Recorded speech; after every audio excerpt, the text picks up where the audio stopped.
Hello students, आपका स्वागत है आपके अपने YouTube channel IL from can I to I can पर। स्टूडेंट्स, आज जो हम टॉपिक डिस्कस करने जा रहे हैं वो इकोनॉमिक्स का है। इकोनॉमिक्स में आपने डिमांड और सप्लाई के बारे में सुना होगा। काफ़ी सारे स्टूडेंट काफ़ी दिन से कह भी रहे थे मुझसे कि आप इकोनॉमिक्स पे वीडियो बनाइए। तो इकोनॉमिक्स का एक बहुत ही इंपॉर्टेंट टॉपिक है जिसको हम डिमांड और सप्लाई चैप्टर भी कह सकते हैं। तो डिमांड और सप्लाई से जनरली स्ट्रेट फॉरवर्ड क्वेश्चन बन जाते हैं। तो आज मैं आपके सामने वही डिमांड से रिलेटेड और जो कमोडिटीज़ होती हैं, जो गुड्स होते हैं, ठीक है, उनके टाइप से रिलेटेड कुछ इंपॉर्टेंट बातें बताऊंगा जो डिफरेंट टाइप के कॉम्पिटिटिव एग्जाम्स में पूछी ही जाती हैं। ठीक है, तो सबसे पहले हम बात कर लेते हैं कि व्हाट इज़ डिमांड। डिमांड यानी कि जिसको हम क्या कहते हैं बेटे, मांग। ठीक है, तो डिमांड और सप्लाई का मतलब होता है मांग एवं पूर्ति। सबसे पहले हम समझते हैं कि डिमांड क्या होती है या मांग क्या होती है। ठीक है, तो एक बात आप इसमें बहुत ही सिंपल सी समझ लीजिएगा कि डिमांड बेसिकली क्या है। Demand is called purchasing power. ठीक है, तो demand is called, it is called, इसको हम क्या बोलते हैं, इट इज़ कॉल्ड परचेजिंग, ठीक है, पावर। यानी किसी भी चीज़ को परचेज करने की जो क्षमता होती है, आप कह सकते हैं उसको खरीदने की जो क्षमता है, ठीक है, वही क्या कहलाती है, हमारी डिमांड कहलाती है। तो it is called purchasing power. कोई आपसे पूछा व्हाट इज़ डिमांड, तो जो भी परचेजिंग पावर है वही क्या कहलाती है, डिमांड कहलाती है। ठीक है, अब साथ ये होता है कि जो भी डिमांड है या परचेजिंग पावर है, ठीक है, वो कंप्लीट होनी चाहिए, ठीक है, किन्हीं फैक्टर्स के साथ। या आप ये कह सकते हैं कि कोई भी डिमांड या कोई भी परचेजिंग पावर तभी कंप्लीट होगी जब उसके पास क्या होंगे, ये इंपॉर्टेंट फैक्टर्स होंगे। तो वो कौन से फैक्टर्स हैं जिनके बिना डिमांड या परचेजिंग पावर कंप्लीट नहीं होती है, वो मैं आपको बताने जा रहा हूँ। ठीक है, तो याद रखिएगा कि सबसे इंपॉर्टेंट फैक्टर है, पहला फैक्टर जिसका होना बहुत ज़रूरी है डिमांड के लिए या परचेजिंग पावर के लिए, और वो है क्या है, इफेक्टिव डिज़ायर। तो बहुत अच्छे से समझिएगा, पहला फैक्टर क्या है, इफेक्टिव डिज़ायर। इसका मतलब क्या है कि तीव्र इच्छा। अगर आप हिंदी में समझना चाह रहे हैं इसको, तो इसको हम क्या कहते हैं, तीव्र इच्छा। देखिए, डिमांड यानी जो मांग है या परचेसिंग पावर है, ठीक है, उसका एक सबसे इंपॉर्टेंट फैक्टर क्या है कि क्या होनी चाहिए, आपके पास इफेक्टिव डिज़ायर होनी चाहिए, तीव्र इच्छा होनी चाहिए। तभी आप किसी वस्तु को खरीदेंगे, नेसेसरी आप नहीं खरीदेंगे, या उसकी आवश्यकता नहीं होगी तो आप नहीं खरीदेंगे। तो कहीं ना कहीं इफेक्टिव डिज़ायर एक इंपॉर्टेंट फैक्टर है, किसका, परचेसिंग पावर का या डिमांड का। ठीक है, दूसरा इंपॉर्टेंट फैक्टर आता है इसमें, ठीक है, जिसको हम कहते हैं फैक्टर्स। यानी फैक्टर्स को आप ऐसे समझिए कि साधन, आपके पास क्या क्या साधन है, ठीक है, या पूंजी क्या है, ठीक है, आप इसको कैपिटल भी कह सकते हैं। ठीक है, और तीसरा फैक्टर क्या है, सेक्रीफाइस। सेक्रीफाइस का मतलब क्या है, आपके अंदर त्याग की भावना भी होनी चाहिए। देखिए, बहुत इंपॉर्टेंट चीज़ है। ठीक है, बहुत सिंपल सा लॉजिक है। अगर ये तीन फैक्टर्स कहीं पर या तीन पैरामीटर्स कहीं पर एग्जिस्ट कर रहे हैं तो डेफिनेटली वो मिलकर क्या बनाएंगे, परचेजिंग पावर बनाएंगे। आप कह सकते हैं कि वो डिमांड यानी मांग को मांग की पूर्ति करेंगे हर हाल में। ठीक है, तो पहला क्या मैंने बताया आपको, इफेक्टिव डिज़ायर। जब तक आपको किसी चीज़ को खरीदने की इच्छा नहीं होगी, डिज़ायर नहीं होगी, तब तक आप डिमांड की बात नहीं कर सकते, परचेजिंग पावर की बात नहीं कर सकते। साथ ही साथ इफेक्टिव डिज़ायर से ही काम नहीं चलेगा, आपके पास साधन भी होने चाहिए उसकी खरीदने के लिए। साधन आप क्या करेंगे, जैसे आप मार्केट में कोई भी चीज़ खरीदने जा रहे हैं तो आपके पास पैसे नहीं है तो आप कैसे खरीदेंगे। यानी कोई भी फैक्टर, जनरली हम इसको पूंजी बोल रहे हैं, क्योंकि पहले के टाइम पे आप देखते थे कि जनरली पैसे से चीज़ें नहीं खरीदी जाती थी। वहाँ क्या एक्सचेंज होता था, आपने एक टाइप की चीज़ किसी को दी, जैसे आप कह सकते हैं कि आपने गेहूँ दिया, चावल दिया, उससे आपने कोई दूसरी चीज़ खरीद ली। लेकिन आज की डेट में वो हमारा सब क्या हो गया, मनी सिस्टम पे ही हो गया। ठीक है, तो आपके पास पैसा होना चाहिए, पूंजी होनी चाहिए, तभी आप क्या करेंगे, इफेक्टिव डिज़ायर जो आपकी है उसकी पूर्ति कर पाएंगे या परचेसिंग पावर आप जनरेट कर पाएंगे। ठीक है, तीसरी चीज़ क्या, सेक्रीफाइस। आपको त्याग भी करना पड़ रहा है। त्याग किस चीज़ का कर रहे हैं, आप पूंजी का त्याग कर रहे हैं। ठीक है, क्योंकि आपकी जेब से पैसे खर्च होंगे, जब तक आपकी जेब से पैसे खर्च नहीं होंगे तब तक आप उस चीज़ को कैसे पाएंगे। ठीक है, तो आप समझिए कि डिमांड जो है वो डिमांड कहीं ना कहीं तीन पैरामीटर्स को इंक्लूड करती है। वो तीन इंपॉर्टेंट पैरामीटर्स क्या हैं, इफेक्टिव डिज़ायर, फैक्टर्स यानी साधन या पूंजी, और फिर सेक्रीफाइस। सेक्रीफाइस मतलब त्याग की भावना भी उसमें होनी चाहिए। तो ये तीनों पैरामीटर्स मिलकर क्या बनाते हैं, परचेजिंग पावर बनाते हैं। परचेजिंग पावर को ही हम दूसरे शब्दों में क्या कहते हैं, डिमांड कहते हैं। ठीक है, आई होप आप ये सारी बातें समझ गए होंगे कि डिमांड क्या होती है। ठीक है, अच्छा, इसमें एक चीज़ और याद रखिएगा, अभी मैं इस वीडियो में आगे आपको बताऊंगा अभी। तो इससे पहले हम थोड़ी सी बात और कर लेते हैं। हम यहाँ पर बात करते हैं कि expansion and extension of demand. दो टॉपिक आपको यहाँ पर पढ़ने हैं। पहला होता है एक्सपेंशन, या आप कह सकते हैं, ठीक है, एक्सटेंशन ऑफ डिमांड। ठीक है, तो एक्सपेंशन या एक्सटेंशन ऑफ डिमांड क्या होता है, ठीक है, इसको समझिए। Other things being equal, other things being equal से हमारा मतलब क्या होता है कि बाकी सारे फैक्टर्स को हम क्या कर दें, इंक्लूड ना करें या उनको नज़रअंदाज कर दें। तो होता क्या है कि when price decrease of the commodity, तो उसकी डिमांड क्या होगी, बढ़ जाएगी। देखिए बहुत सिंपल सा लॉजिक है, ठीक है, मैं आपको सिंपल सरल शब्दों में बता देता हूँ। व्हेन प्राइस डिक्रीज, जब प्राइस डिक्रीज करेगा देन तब क्या होगा, ठीक है, डिमांड इंक्रीज, ठीक है। तो आप कह सक रहे हैं कि डिमांड का इंक्रीज कब हो रहा है, उसका एक्सपेंशन कब हो रहा है, एक्सटेंशन कब हो रहा है, जब कब होगा उसका एक्सपेंशन, डिमांड का एक्सपेंशन एक्सटेंशन तब होगा। डिमांड किसी भी चीज़ की तब बढ़ेगी जब उसका प्राइस क्या होगा, उस वस्तु का या कमोडिटी का प्राइस क्या हो जाएगा, इंक्रीज कर जाएगा। तो हम सीधे सरल शब्दों में कह सकते हैं कि अगर बाकी सारे फैक्टर्स को हम नेगलेक्ट कर दें या नज़रअंदाज कर दें, जिसको हम इकोनॉमिक्स की भाषा में बोलते हैं कि अदर थिंग्स बीइंग इक्वल, यानी बाकी सारे फैक्टर्स क्या हैं, बीइंग इक्वल हैं। तो other things being equal, when price decrease, जब प्राइस आपका डिक्रीज करेगा ऑफ द कमोडिटी, कोई भी कमोडिटी हो सकती है, किसी भी प्रकार की वस्तु हो सकती है, देन उसकी डिमांड क्या करेगी, इंक्रीज करेगी। आई होप आप समझ गए होंगे कि एक्सपेंशन या एक्सटेंशन ऑफ डिमांड से हमारा मतलब क्या है, तात्पर्य क्या है। तो एक्सपेंशन और एक्सटेंशन, किसी भी वस्तु या कमोडिटी की डिमांड का जो एक्सपेंशन या एक्सटेंशन होगा वो तभी होगा जब उसके प्राइस क्या करेंगे, डिक्रीज करेंगे, तो उसकी डिमांड ऑटोमेटिकली क्या होगी, इंक्रीज हो जाएगी। इसको बोलते हैं एक्सपेंशन और एक्सटेंशन ऑफ डिमांड, ठीक है। इसी के साथ साथ आपको ये भी समझना होगा कि कॉन्ट्रैक्शन ऑफ डिमांड क्या होता है, यहाँ पर ये भी आप समझ लीजिए। कॉन्ट्रैक्शन ऑफ डिमांड, ठीक है। अब इसका संकुचन कब होगा, तो कॉन्ट्रैक्शन ऑफ डिमांड का सीधा सा लॉजिक है कि कंडीशन यहाँ पर बिल्कुल वही रहेगी, अदर थिंग्स बीइंग इक्वल, ठीक है। अगर किसी भी कमोडिटी के, ठीक है, व्हेन प्राइस, उसका प्राइस क्या हो रहा है, इंक्रीज कर रहा है, देन डिमांड डिक्रीजेस, ठीक है, समझ रहे हैं। तो कॉन्ट्रैक्शन कब होगा डिमांड का कॉन्ट्रैक्शन तब होगा जब किसी कमोडिटी के प्राइस में क्या होगा, इंक्रीज होगा, ठीक है। तो ऑटोमेटिकली डिमांड क्या हो जाएगी, डिक्रीज हो जाएगी। जैसे अगर हम प्रेजेंट सिनेरियो में बात करें, आज के उसमें अगर हम बात करें, तो आप देख रहे होंगे जब मैं ये वीडियो बना रहा हूँ तो उस समय वर्तमान में आप क्या देख पा रहे हैं कि नींबू का प्राइस, ठीक है, एकदम से बढ़ गया, तो नींबू की डिमांड घटने लग गई, ठीक है। अब जो जिसके पास क्या है, परचेसिंग पावर है, वही उसको खरीद रहा है, अननेसेसरी कोई नहीं खरीद रहा है, अदरवाइज सबके घरों में नींबू मिल जाते होंगे, ठीक है। लेकिन आज के डेट में आपको सबके घर में नींबू नहीं मिलने वाले, ठीक है। तो उसका लॉजिक वही है, कॉन्ट्रैक्शन ऑफ डिमांड हो गया।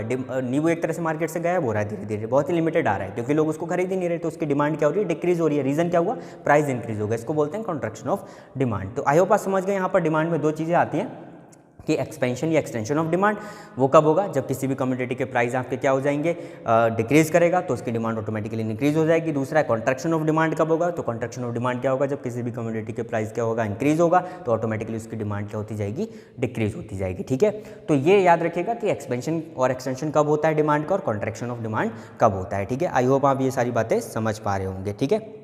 अब इसमें हम क्या समझते हैं आगे, अच्छा, इसमें एक कंडीशन वही है कि हमने बाकी सारे फैक्टर्स को क्या कर रखा है, नेगलेक्ट कर रखा है दोनों ही कंडीशन में। तो ये बात भी आप याद रखिएगा, जिसको हम बोलते हैं अदर थिंग्स बीइंग इक्वल, ठीक है। अब मैं आपको क्योंकि मेरा जो अगला टॉपिक है जो मैं आपको पढ़ाने जा रहा हूँ, ठीक है, उसमें आपको एक अलग टाइप से मैं बताऊँगा, तो थोड़ा इंटरेस्टिंग भी है, वो थोड़ा मजाकिया टाइप का है, फनी टाइप का है, तो आप उसको बहुत अच्छे से समझ सकते हैं। देखिए, एक होता है पॉजिटिव रिलेशन और एक होता है नेगेटिव रिलेशन। इकोनॉमिक्स को अगर हम इस तरीके से समझेंगे तो हमें काफ़ी लंबे समय तक याद भी रहेगी और वो रिकॉल करने में भी बहुत आसानी होती है। तो पॉजिटिव रिलेशन क्या होता है, इसको बहुत अच्छे से समझिएगा, क्योंकि मैं जो नेक्स्ट टॉपिक अभी डिस्कस करूँगा उसमें इसकी बहुत ज़रूरत पड़ेगी। एक होता है पॉजिटिव रिलेशन, ठीक है। तो देखिए, पॉजिटिव रिलेशन, मैं आपके सामने कुछ चिन्ह बना रहा हूँ, आप कह सकते हैं सिंबल जिसको कह रहे हैं, ठीक है। और एक होता है नेगेटिव रिलेशन।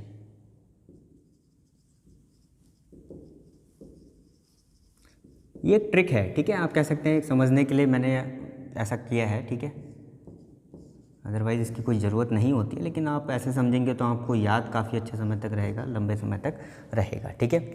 अब देखिए, इसको आप ऐसे समझिए, ठीक है, कि पॉजिटिव रिलेशन में मैंने ये साइन क्यों बनाए, नेगेटिव रिलेशन में ये साइन क्यों बनाए, ठीक है। देखिए, जब हम बात करते हैं, जैसे फॉर एग्जांपल मान लीजिए डांस का कॉन्सेप्ट है, ठीक है। एक बात बताइए कि अगर मुझे अच्छा डांस करना है, ठीक है, वैसे मुझे आता नहीं है बिल्कुल, जो स्टूडेंट्स हैं जो मेरे से टच में हैं वो बहुत अच्छे से जानते होंगे, मुझे डांस बिल्कुल नहीं आता। लेकिन एक बहुत फॉर एग्जांपल मैं कहूँ कि मुझे अच्छा डांस करना है तो मैं ऐसे ऐसे करूँगा, आई होप समझ पा रहे हैं ना, मैं इस टाइप से करूँगा। तो एक तरह से मैं कोशिश कर रहा हूँ, तो ये एक अच्छा डांस है। लेकिन अगर मैं एक उंगली ऊपर कर रहा हूँ, एक उंगली नीचे कर रहा हूँ लाइक दिस, ठीक है, तो ये थोड़ा वल्गर भी लगेगा और अजीब है, ऑड है। दैट मीन्स ये क्या है, नेगेटिव है, ठीक है। तो पॉजिटिव रिलेशन आप समझ पा रहे हैं ना, देखिए, ठीक है, नेगेटिव रिलेशन अपोजिट एक तरह से, ठीक है। तो आई होप आप समझ रहे होंगे। पॉजिटिव रिलेशन में मतलब क्या है कि अगर एक चीज़ बढ़ रही है तो दूसरी चीज़ भी बढ़ेगी लाइक दिस, ठीक है, समझ पा रहे हैं ना। नेगेटिव में क्या है कि एक चीज़ बढ़ रही है, एक चीज़ घट रही है, जैसे यहाँ आप देख रहे हैं, ठीक है। तो या तो ये बढ़ेगी ये घटेगी, या फिर ये घटेगी ये बढ़ेगी। यहाँ पर क्या था, ये बढ़ेगी ये बढ़ेगी, ये घटेगी तो ये भी घटेगी। तो सेम होना चाहिए, ठीक है, या तो ऐसे बिल्कुल सेम, ठीक है, या फिर डाउनवर्ड डायरेक्शन में बिल्कुल सेम, ठीक है, वो तो अच्छा लगेगा। लेकिन एक अगर मैं ऐसे कर दूँ, एक हाथ नीचे कर दूँ, ठीक है, तो वो थोड़ा ऑड लगेगा, वो अटपटा लगेगा, तो उसको हम बोल रहे हैं नेगेटिव रिलेशन। आई होप आप ट्रिक समझ पा रहे होंगे मैं क्या बताना चाह रहा हूँ। इसका कोई इकोनॉमिक्स से लेना देना नहीं है, लेकिन इकोनॉमिक्स समझने में बहुत मदद करेगी आपकी, ठीक है। तो पॉजिटिव रिलेशन समझ रहे इस तरीके का, यानी एक चीज़ बढ़ रही है तो दूसरे पर उस पर प्रभाव क्या हो रहा है, उसका प्रभाव भी बढ़ रहा है, ठीक है। दूसरे में क्या हो रहा है, एक बढ़ रही है घट रही है, ठीक है। ये नेगेटिव रिलेशन से हम इसको समझेंगे, ठीक है। अब देखिए इसका यूज़ हमें किस टॉपिक में करना है। तो मैं जो अगला टॉपिक आपके साथ डिस्कस करने जा रहा हूँ वो है डिफरेंट टाइप्स ऑफ गुड्स। इससे स्ट्रेट फॉरवर्ड क्वेश्चन एग्जाम्स में पूछ लिया जाता है, बहुत सिंपल सा क्वेश्चन पूछता है, लेकिन कई बार हमसे गलत हो जाता है। तो अब आप जब सीखेंगे उसके बाद आपसे क्वेश्चन गलत नहीं होगा, मैं आपको बता देता हूँ क्या करना है आपको, ठीक है। तो टॉपिक क्या है, डिफरेंट टाइप्स ऑफ गुड्स,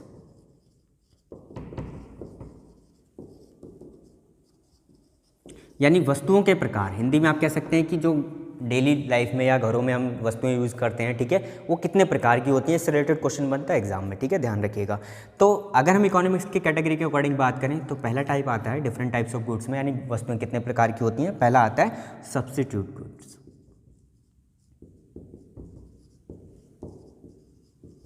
ठीक है। फर्स्ट टाइप क्या आता है, सब्स्टिट्यूट गुड्स, ठीक है। इसको कॉम्पिटिटिव गुड्स भी कहते हैं। इसका दूसरा भी याद रखिएगा, इसको कॉम्पिटिटिव गुड्स भी कहते हैं। तो सब्स्टिट्यूट गुड्स या कॉम्पिटिटिव गुड्स एक ही बात है। अब इसमें आपको क्या याद रखना है, अभी जो मैंने आपको ट्रिक बताई थी, पॉजिटिव रिलेशन और नेगेटिव रिलेशन, याद आ रहा है ना आपको, ठीक है। तो पॉजिटिव रिलेशन और नेगेटिव रिलेशन की फॉर्म में याद रखना है। तो जितने भी सब्स्टिट्यूट गुड्स होंगे, ठीक है, तो हर प्रकार के सब्स्टिट्यूट गुड्स में या कॉम्पिटिटिव गुड्स जितने भी होंगे, ठीक है, सब में कैसा मिलेगा आपको, पॉजिटिव रिलेशन मिलेगा। पॉजिटिव रिलेशन कैसे समझना है मैं आपको ये भी बता देता हूँ। तो बस आपको दिमाग में क्या रखना है कि substitute goods contain positive relation या substitute goods have positive relation, ठीक है। इसका मतलब क्या है, पहले तो ये समझ लीजिए कि सब्स्टिट्यूट गुड्स होते क्या हैं। रिलेशन को हम बाद में समझेंगे कैसे उसमें रिलेशन आ रहा है। तो याद रखिएगा, दोज गुड्स यानी वो वस्तुएं, those goods which can be used, which can be used in place of each other, ठीक है, are known as substitute goods. यानी वे वस्तुएं जो एक दूसरे के स्थान पर क्या की जा सकती हैं, प्रयोग की जा सकती हैं, आप उनको उपयोग में ले सकते हैं। यानी एक के स्थान पर आप दूसरे का प्रयोग कर लीजिए, एक की अनुपस्थिति है तो दूसरे का प्रयोग कर लीजिए। तो ऐसी सभी गुड्स क्या कहलाते हैं, सब्स्टिट्यूट गुड्स या कॉम्पिटिटिव गुड्स कहलाते हैं। तो those goods which can be used in place of each other, यानी जो एक दूसरे के स्थान पर प्रयोग किए जा सकते हैं, वे सभी वस्तुएं या वे सभी गुड्स क्या कहलाते हैं, सब्स्टिट्यूट गुड्स या कॉम्पिटिटिव गुड्स कहलाते हैं, ठीक है। जैसे एग्जाम्पल, बेस्ट एग्जाम्पल मैं आपको देता हूँ, टी कॉफ़ी, बेस्ट एग्जाम्पल, ठीक है। अब आप सोचिए कि टी कॉफ़ी का मैंने आपको एग्जाम्पल दिया। सपोज आप चाय पीना पसंद करते हैं, लेकिन बाई चांस आपके पास चाय नहीं है, तो आप कॉफ़ी प्रेफर कर सकते हैं। आप, ऐसा तो है नहीं कि चाय आपको पसंद है तो चाय के प्लेस पर आप क्या करेंगे, ठीक है, चाय का सब्स्टिट्यूट क्या है, कॉफ़ी। यानी अगर आपको गर्म पीने की इच्छा है, ठीक है, तो कॉफ़ी का सब्स्टिट्यूट क्या हो सकता है, टी भी हो सकता है, ठीक है। अगर आप ठंडा पीना चाहते हैं तो इसका एक दूसरा एग्जाम्पल भी समझ लीजिए। मान लीजिए आपको पेप्सी पसंद है, ठीक है, और आपको पेप्सी नहीं मिल रही है, तो आप दुकानदार से क्या बोलेंगे, कोका कोला ही दे दो। समझ रहे हैं ना, ठीक है। तो ये बिल्कुल आप ऐसे समझने की कोशिश करिएगा कि जो एक दूसरे के स्थान पर प्रयोग किए जा रहे हैं। सब्स्टिट्यूट गुड्स या कॉम्पिटिटिव गुड्स से हमारा मतलब क्या है कि एक के प्लेस पर दूसरा, प्रॉपर्टी थोड़ी बहुत डिफर करेगी, लेकिन वो हमारी डिज़ायर को क्या कर देगी, पूरा कर देगी। अगर मान लीजिए कि सर्दी का टाइम है और आप चाय पसंद कर रहे हैं, लेकिन चाय नहीं मिल पा रही, तो आप कॉफ़ी से काम चला लेंगे। तो एक दूसरे के स्थान पर, या कॉफ़ी का मन कर रहा है, कॉफ़ी उपलब्ध नहीं हो पा रही, तो आप चाय से काम चला लेंगे। और ऐसा होता भी है, आप पेप्सी लेने जा रहे हैं मार्केट में, ठीक है, आपको पेप्सी नहीं मिल रही है, ठीक है, तो आप दुकानदार से क्या मांगेंगे कि कोक ही दे दो, ठीक है, कोक नहीं मिल रही है तो आप पेप्सी मांगेंगे। समझ रहे हैं, तो एक दूसरे के स्थान पर। अब देखिए इनमें पॉजिटिव और नेगेटिव रिलेशन कैसे समझ रहे हैं। अभी मैंने आपको बताया जितने भी सब्स्टिट्यूट गुड्स होंगे वो सब कैसा रिलेशन रखेंगे, पॉजिटिव रिलेशन रखेंगे, ठीक है। तो ये बात बहुत ही इंपॉर्टेंट है कि पॉजिटिव रिलेशन कैसे रखा जाता है, क्या ये समझना बहुत ही इंपॉर्टेंट है। अब इसको आप ऐसे समझिए, मान लीजिए टी है और इसका सब्स्टिट्यूट गुड्स आपके पास क्या है, कॉफ़ी है। मान लीजिए कि टी के प्राइस समझ रहे हैं ना, यानी उसके रेट क्या करते हैं, बढ़ते हैं। अब आप ध्यान से समझिएगा, ठीक है। अगर टी के प्राइस क्या होते हैं, बढ़ते हैं, ठीक है, तो कॉफ़ी की डिमांड, ध्यान से समझिएगा, प्राइस किसके बढ़ रहे हैं, टी के, यानी चाय के प्राइस बढ़ रहे हैं, दाम बढ़ रहे हैं, तो कॉफ़ी की डिमांड बढ़ेगी घटेगी। दिमाग पे जोर डालिए, बहुत सिंपल सा लॉजिक है कि पहले जो चाय आप 10 रुपये की पीते थे अब वो 20 रुपये की हो जाए तो कॉफ़ी की डिमांड बढ़ेगी। कॉफ़ी के प्राइस में कोई चेंज नहीं हुआ है, कॉफ़ी पहले भी 20 की थी, अभी भी 20 की है, ठीक है। तो ऑटोमेटिकली क्या होगा, लोग चाय पीना कम कर देंगे एक तरह से। अब कोई, आप इसमें ये भी आर्गूमेंट कर सकते हैं, सर नहीं मैं तो बहुत ही चाय प्रेमी हूँ, मुझे तो चाय पसंद है, चाहे 100 रुपये की मिले, वो केस अलग है। हाँ, मैंने पहले बताया अदर फैक्टर्स को हम क्या कर रहे हैं, नेग्लेक्ट कर रहे हैं, ठीक है।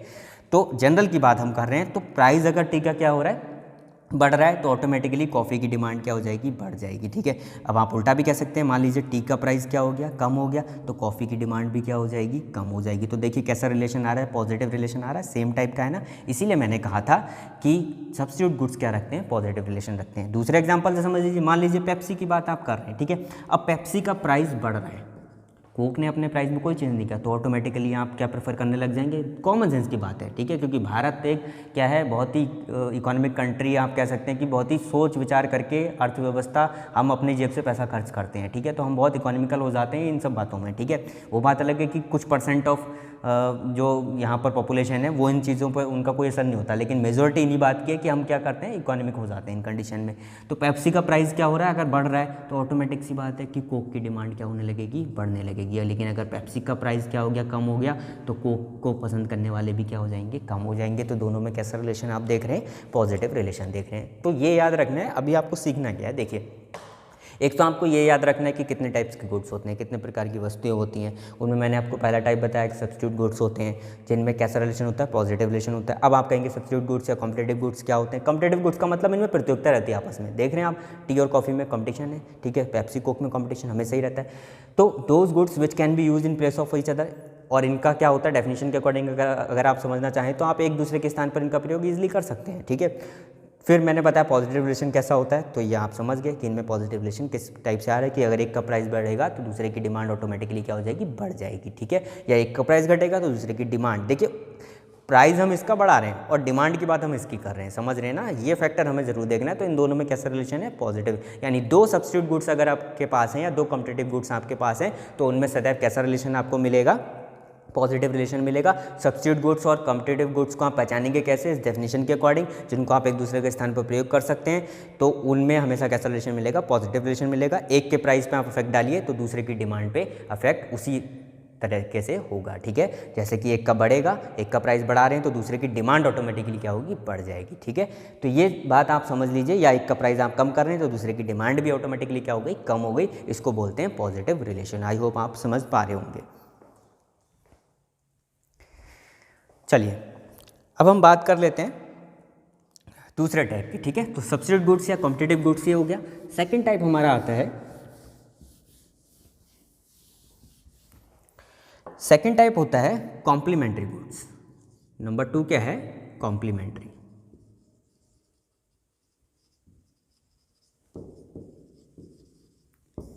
तो सेकंड टाइप हमारा होता है कॉम्प्लीमेंट्री गुड्स का, ठीक है।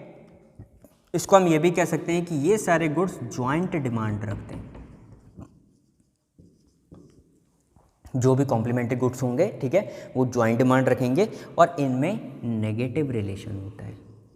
इनमें जो रिलेशन आपको मिलेगा वो कैसा मिलेगा, नेगेटिव रिलेशन मिलेगा। अभी बताऊंगा कैसे। पहले ये समझिए कि कॉम्प्लीमेंट्री गुड्स को हम आइडेंटिफाई कैसे करेंगे, उसको पहचानेंगे कैसे।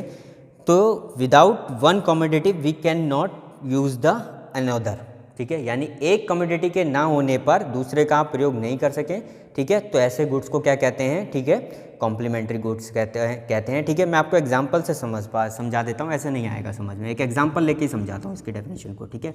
जैसे कार, पेट्रोल। तो कार और पेट्रोल किसके एग्जांपल हैं, कॉम्प्लीमेंट्री गुड्स के एग्जांपल हैं, ठीक है। अब आप समझिए कैसे। मान लीजिए कि कार के प्राइस क्या हो रहे हैं, बढ़ रहे हैं। कार के दामों में क्या आ गया, उछाल आ गया, तेजी आ गई, ठीक है। तो पेट्रोल की डिमांड बढ़ेगी घटेगी, सोचिए। कार का प्राइस क्या है, बढ़ रहा है, ठीक है। कार का प्राइस बढ़ रहा है तो पेट्रोल की डिमांड अब आप सोचिए, कार का प्राइस बढ़ेगा, कार महंगी होंगी तो कार ज़्यादा बिकेंगी क्या? कम बिकेंगी। जब कम बिकेंगी तो पेट्रोल की डिमांड बेटा ऑटोमेटिकली क्या होगी, एज़ कम्पेयर टू दिस कम हो जाएगी। समझ गए ना मेरी बात? ठीक है, मैं क्या सिखाना चाह रहा हूँ। तो देखिए, और आपको पता है इन दोनों का जॉइंट डिमांड है इनकी, बिना कार या डीजल, आप डीजल का भी एग्जांपल ले सकते हो। आप इसमें बहस मत करेगा कि सर डीजल से भी कार चलती है, वो वही मतलब है, हमारा फ्यूल से ही मतलब है। तो कार और पेट्रोल का जॉइंट डिमांड का है, बिना पेट्रोल के कार नहीं चलेगी या बिना डीजल के कार नहीं चलेगी, ठीक है। और अगर कार नहीं होगी, बाइक नहीं होगी, ये सब चीज़ें नहीं होंगी, ठीक है। बाइक का भी एग्जांपल आप ले सकते थे, ठीक है। तो पेट्रोल भी नहीं बिकेगा अगर ये सारी चीज़ें नहीं होंगी। तो जॉइंट डिमांड है दोनों की, समझ गए ना, कॉम्प्लीमेंट्री है एक दूसरे के, ठीक है। यानी एक के बिना दूसरा बेकार है एक तरह से। तो पहचानना कैसे है, यानी ऐसे गुड्स जो एक दूसरे के बिना बेकार हो जाते हैं, आप दिमाग में ये बैठाइए, ठीक है। तो मैंने भाई बताया भी कि without one commodity we can not use another, यानी एक कम्योडिटी के ना होने पर जब आप दूसरी कम्योडिटी का प्रयोग ना कर पाएँ तो ऐसे गुड्स क्या कहलाते हैं, कॉम्प्लीमेंट्री गुड्स कहलाते हैं, ठीक है। तो इनमें क्या होती है, जॉइंट डिमांड होती है, जैसे कार पेट्रोल। अब आप उल्टा सोच के देखिए कि अगर कार के प्राइस सस्ते हो जाए, कार सस्ती होने स्टार्ट हो जाए, कार के प्राइस गिर जाएँ तो ऑटोमेटिकली लोग ज़्यादा खरीदेंगे, तो पेट्रोल की डिमांड भी क्या होगी, बढ़ेगी। पेट्रोल की डिमांड की बात कर रहा हूँ मैं, प्राइस की बात नहीं कर रहा, ये भी ध्यान रखिएगा, ठीक है।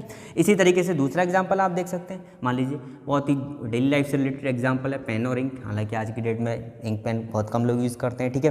तो वही चीज़ है कि पेन का प्राइस अगर बढ़ेगा तो लोग इंक की डिमांड ऑटोमेटिकली क्या हो जाएगी, कम हो जाएगी, और पेन का प्राइस सस्ता होगा तो लोग उसको रिफिल भी करेंगे, ठीक है। तो इसकी डिमांड क्या हो जाएगी, बढ़ जाएगी। आई होप आप समझ पा रहे हैं ना। तो इन दोनों में देखिए कैसा रिलेशन आ रहा है, नेगेटिव रिलेशन, ठीक है। तो ये हमेशा जितने भी कॉम्प्लीमेंट्री गुड्स होंगे, ठीक है, वो सब कैसा रिलेशन रखेंगे, नेगेटिव रिलेशन रखेंगे। कॉम्प्लीमेंट्री गुड्स वो गुड्स होते हैं जो एक दूसरे के बिना इनकम्प्लीट हैं, आप ये कह सकते हैं, एक दूसरे के कॉम्प्लीमेंट्री, यानी एक कम्योडिटी के ना होने पर दूसरी कम्योडिटी क्या है, यूजलेस हो जाएगी। ऐसे गुड्स क्या कहलाएंगे, कॉम्प्लीमेंट्री गुड्स कहलाएंगे। और ये जॉइंट डिमांड रखते हैं, और इनमें सदैव कैसा रिलेशन आपको मिलेगा, नेगेटिव रिलेशन आपको मिलेगा, ठीक है। आई होप आप समझ गए होंगे कि कॉम्प्लीमेंट्री गुड्स क्या होते हैं और इनमें कैसा रिलेशन होता है। चलिए अब हम अगले टाइप की बात कर लेते हैं। जो थर्ड हमारा टाइप आता है, थर्ड टाइप है स्टेटस सिंबल गुड्स। ये बहुत इंटरेस्टिंग है।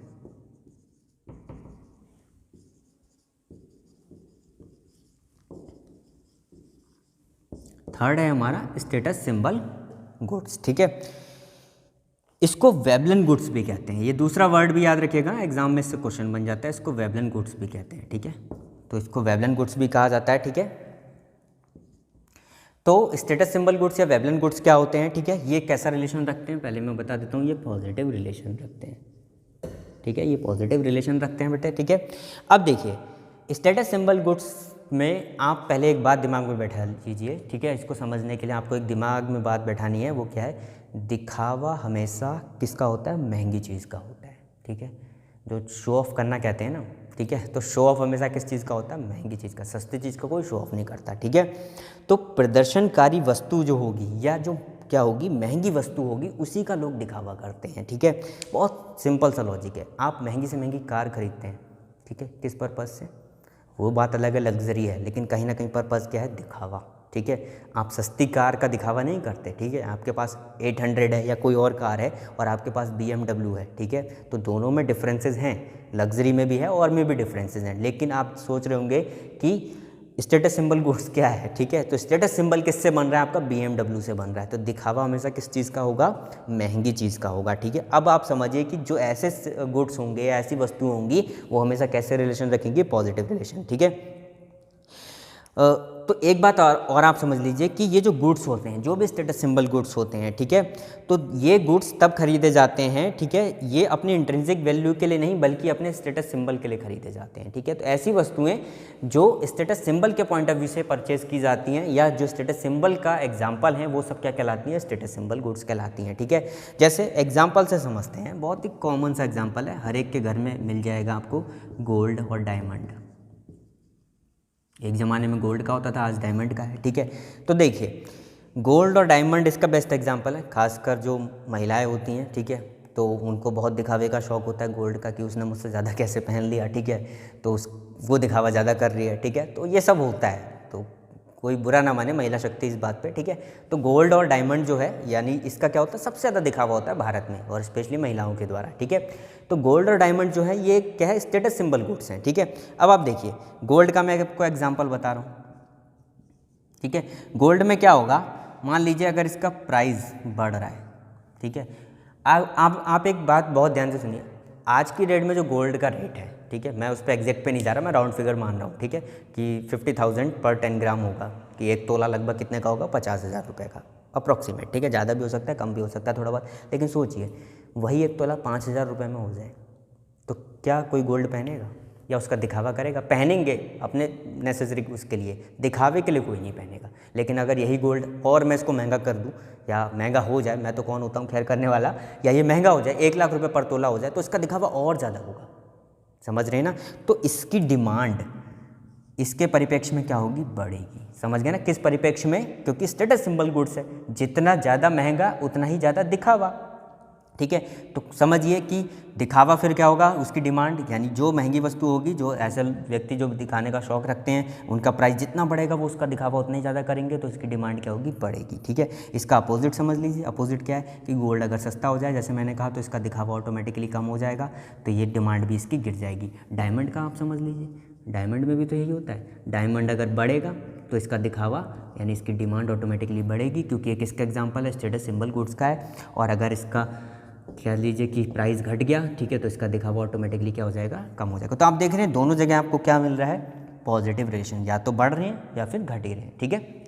तो पॉजिटिव रिलेशन यानी स्टेटस सिंबल गुड्स वो गुड्स होते हैं जिनका दिखावा किया जाता है, और जो दिखावे के पॉइंट ऑफ व्यू से परचेज किए जाते हैं, तो उनमें सदैव कैसा रिलेशन आपको मिलेगा, उनमें सदैव आपको पॉजिटिव रिलेशन मिलेगा, ठीक है। आई होप आप समझ पा रहे होंगे। तो ये पॉजिटिव रिलेशन आपको मिलेगा। बेस्ट एग्जांपल गोल्ड और डायमंड आप देख सकते हैं, ठीक है।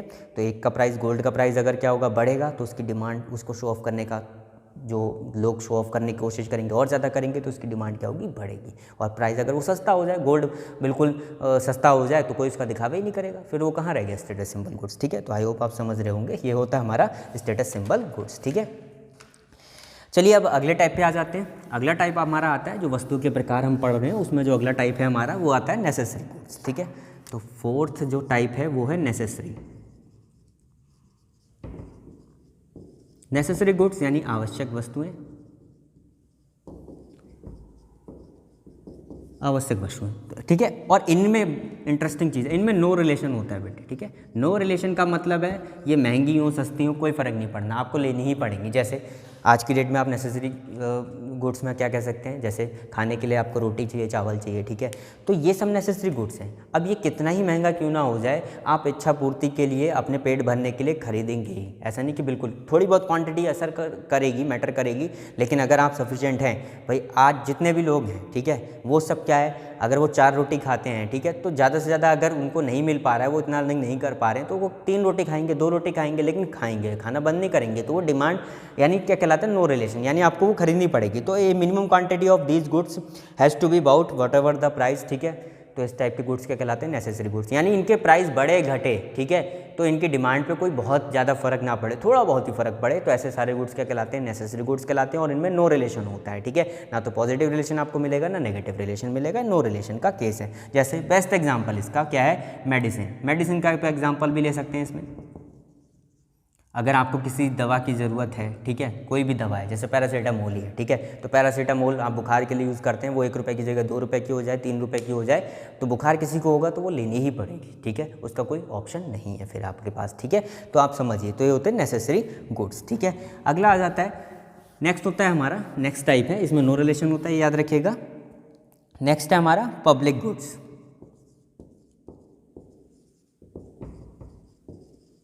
सार्वजनिक वस्तुएं जिसको कहते हैं, और इसमें भी क्या होता है, नो रिलेशन है।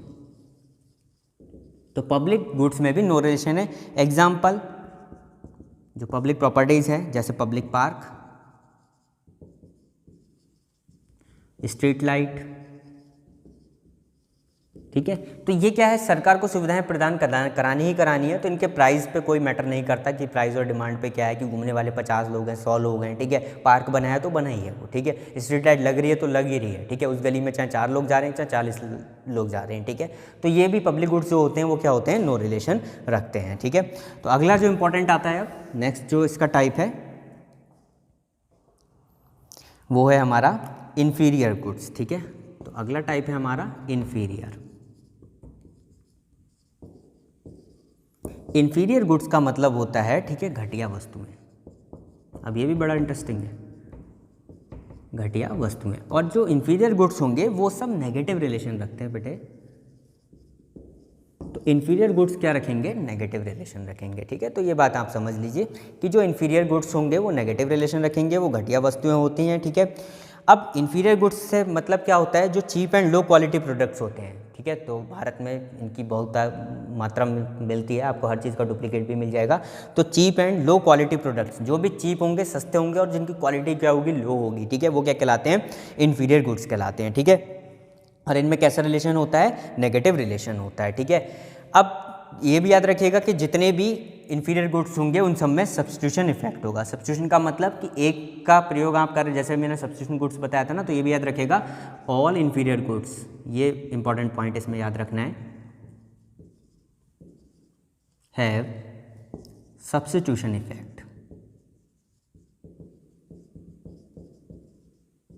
ठीक है, ये बात आप याद रखिएगा। तो इन्फीरियर गुड्स मैंने बताया, चीप और लो क्वालिटी के जो प्रोडक्ट्स हैं या चीप एंड लो क्वालिटी की जो कमोडिटीज़ हैं वो इन्फीरियर गुड्स कहलाएंगी। अब देखिए, जैसे हमें खाने की चीज़ में हम यूज़ करते हैं डालडा। ठीक है, और डालडा घी जो है, ठीक है, तो डालडा घी की अगर हम बात करें, ठीक है, तो ये एक इन्फीरियर गुड्स है, ये स्वास्थ्य के लिए हानिकारक होता है, सब जानते हैं। ठीक है, अगर मान लीजिए इसका प्राइस बढ़ेगा तो इसकी डिमांड क्या हो जाएगी, कम हो जाएगी। ठीक है, और अगर इसका क्या होगा, प्राइस घटेगा तो इसकी डिमांड क्या होने लगेगी, बढ़ने लगेगी। तो इनमें कैसा रिलेशन आ रहा है, देखिए नेगेटिव रिलेशन आ रहा है, समझ गए ना।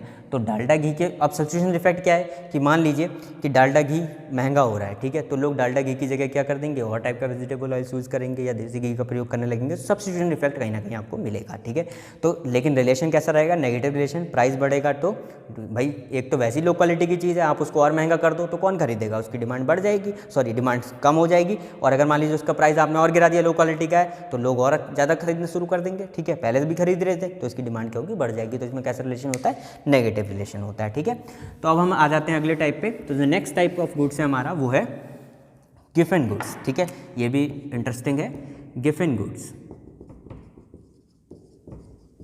अब गिफन गुड्स में क्या होता है, ठीक है, गिफन वस्तुएं या गिफन गुड्स में क्या होता है, पॉजिटिव रिलेशन होता है। ठीक है, इसमें याद रखिएगा, इसमें आपको क्या मिलेगा, पॉजिटिव रिलेशन मिलेगा। ठीक है, तो special types of cheap goods, ठीक है, यानी गिफन गुड्स वो वस्तुएं होती हैं, वो स्पेशल टाइप की वस्तुएं होती हैं जो महंगी बेचने पर ज़्यादा बिकती हैं, उनको गिफन गुड्स कहते हैं। ठीक है, होती वो सस्ती हैं, ध्यान से समझिएगा, गिफन गुड्स वो वस्तुएं होती हैं जो सस्ती होती हैं। ठीक है, लेकिन अगर आप उनके प्राइस को बढ़ा दें, ठीक है, तो वो ज़्यादा बिकनी स्टार्ट हो जाती हैं। फॉर एग्जाम्पल, बेस्ट एग्जाम्पल है, ठीक है, जैसे आप देखते होंगे मक्का का एग्जाम्पल। ठीक है, मक्के की अगर हम बात करें, कॉर्न की बात करें, ठीक है, या ज्वार बाजरे की बात करें, ज्वार बाजरा कोई बहुत कीमती वस्तु नहीं है, कॉर्न जिसको हम मक्का कह रहे हैं, ठीक है, ये कोई बहुत कीमती वस्तुएं नहीं है। लेकिन आपने देखा होगा आज की डेट में जैसे शॉपिंग मॉल है, ठीक है, तो जितने भी शॉपिंग मॉल वगैरह हैं वहाँ पर ये बहुत महंगे दामों में बिकती हैं और लोग इनको लेते हैं। ठीक है, होती है बहुत सस्ती हैं, लेकिन वहाँ जाते इनका प्राइस बढ़ा दिया जाता है। ठीक है, तो एक तरह से इनका क्या है, इनमें कैसा रिलेशन आएगा, देखिए अगर इनका प्राइस बढ़ेगा, ठीक है, तो इसकी डिमांड क्या हो जाएगी, डिमांड ऑटोमेटिकली क्या हो जाएगी, बढ़ जाएगी। ठीक है, और दूसरी बात ये भी कह सकते हैं, अगर इनका प्राइस कम होगा तो इनकी डिमांड क्या हो जाएगी, कहीं ना कहीं एक तरह से स्टेटस सिंबल की तरह ही कार्य करती हैं। लेकिन ये वो वस्तुएं होती हैं, वास्तव में इनका वास्तविक मूल्य इतना नहीं होता। स्टेटस सिंबल में तो जैसे आप सोना और डायमंड की बात करें तो उसका वास्तविक मूल्य भी है, उसकी अहमियत है, लेकिन इनका वास्तविक मूल्य है नहीं। लेकिन किसी एक ऐसे मार्केट में इनको भेजा जा रहा है, जैसे शॉपिंग मॉल हो गया, बड़े बड़े मॉल्स जो हो गए, वहाँ पर ये महंगी उसमें बेची जा रही है, तो इनको बोलते हैं गिफन गुड्स। और होता है, आपने देखा होगा। ठीक है, तो जो नॉर्मल सी चीज़ आपको नॉर्मल मार्केट में ज्वार बहुत सस्ता मिल जाएगा, लेकिन वो आप मॉल पे जाएंगे, वो उसकी पैकेजिंग अच्छी कर दी जाएगी, उसका प्राइस बढ़ा दिया जाएगा, तो लोग उसको और खरीदते हैं। ठीक है, दिखाने के लिए। तो इसके प्राइस बढ़ेगा तो डिमांड भी बढ़ेगी, प्राइस घटेगा तो डिमांड भी घटेगी, फिर लोग नहीं खरीदेंगे। ठीक है, तो इसमें कैसा रिलेशन होता है, पॉजिटिव रिलेशन होता है। ठीक है, तो ये कहलाती है हमारी गिफन गुड्स। ठीक है, तो ये सारी वस्तुएं हमें समझनी है। तो इंपॉर्टेंट टाइप से ही होते हैं, और भी हैं, लेकिन एग्जाम पॉइंट ऑफ व्यू से इंपॉर्टेंट होते हैं। अब मैं आपको समरी दे देता हूँ, जितने भी टाइप्स के गुड्स हमने पढ़े उसको टेबल फॉर्म में बता देता हूँ, और उसका रिलेशन आपको याद रखना है, क्योंकि रिलेशन बहुत काम आएगा एग्जाम में। ठीक है, तो एग्जाम से आपको रिलेट करने में भी आसानी होगी कि उसके प्राइस और डिमांड में क्या प्रभाव है, आपस में क्या संबंध है। तो ये आप बहुत अच्छे से समझ सकते हैं, बहुत अच्छे से उस क्वेश्चन को हैंडल भी कर लेंगे आप दिमाग पे थोड़ा सा जोर डाल के। तो टाइप्स ऑफ गुड्स एक टेबल आप समझ लीजिए, और यहाँ पर हम उसका देख लेते हैं रिलेशन कैसा है, यानी प्राइस और डिमांड के बीच में रिलेशन कैसा है। तो पहले टाइप के हमने क्या देखा था, पहले टाइप में देखा सब्स्टिट्यूट गुड्स।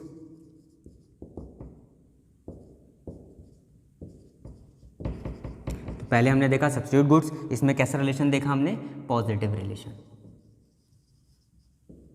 ठीक है, पॉजिटिव रिलेशन, ठीक है। पॉजिटिव रिलेशन को मैंने पहले ही बताया था, इस तरीके से दर्शाएंगे, ठीक है। दूसरा हमने क्या सीखा था, कॉम्प्लीमेंट्री गुड्स, इसमें हमने क्या देखा था, नेगेटिव रिलेशन, नेगेटिव रिलेशन को हम इस तरीके से दर्शाएंगे ये, और ये रिलेशन किसमें, प्राइस और डिमांड के बीच में, ठीक है। तीसरा हमने देखा था स्टेटस सिंबल गुड्स, ठीक है, इसमें हमने देखा था स्टेटस सिंबल में पॉजिटिव रिलेशन था। फिर हमने देखा नेक्स्ट टाइप का हमने क्या देखा, नेसेसरी गुड्स, नेसेसरी गुड्स में हमने देखा नो रिलेशन, कोई रिलेशन नहीं आता था, आपको समझाया था। फिर हमने देखा पब्लिक गुड्स,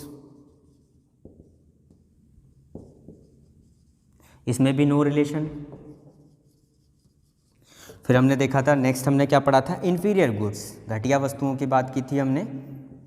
इन्फीरियर गुड्स में अगर आपको रिलेशन याद हो, अभी मैंने आपको क्या बताया था, नेगेटिव रिलेशन होता था, ठीक है, इन्फीरियर गुड्स में नेगेटिव। और लास्ट में हमने कौन सा देखा, गिवन गुड्स, गिवन गुड्स में हमने कौन सा रिलेशन देखा, पॉजिटिव रिलेशन देखा, ठीक है। तो ये समरी है एक तरह से कि डिफरेंट टाइप्स के जो गुड्स होते हैं तो उनमें क्या क्या रिलेशन होता है ये आपको समझना है, ठीक है। तो जनरली इतने टाइप्स के गुड्स आपको देखने को मिलेंगे, एग्जाम में इनसे क्वेश्चन बनते हैं, substitute goods, complementary goods, status symbol goods, necessary goods, public goods, inferior goods और गिवन गुड्स। और इनके रिलेशन क्या है, रिलेशन किस किस के बीच में, प्राइस और डिमांड के बीच में, ठीक है। तो आई होप आपको लेक्चर पसंद आया हो, ठीक है, और आगे भी इस तरीके के वीडियोज़ आपको मिलते रहेंगे, ठीक है। तब तक के लिए थैंक यू।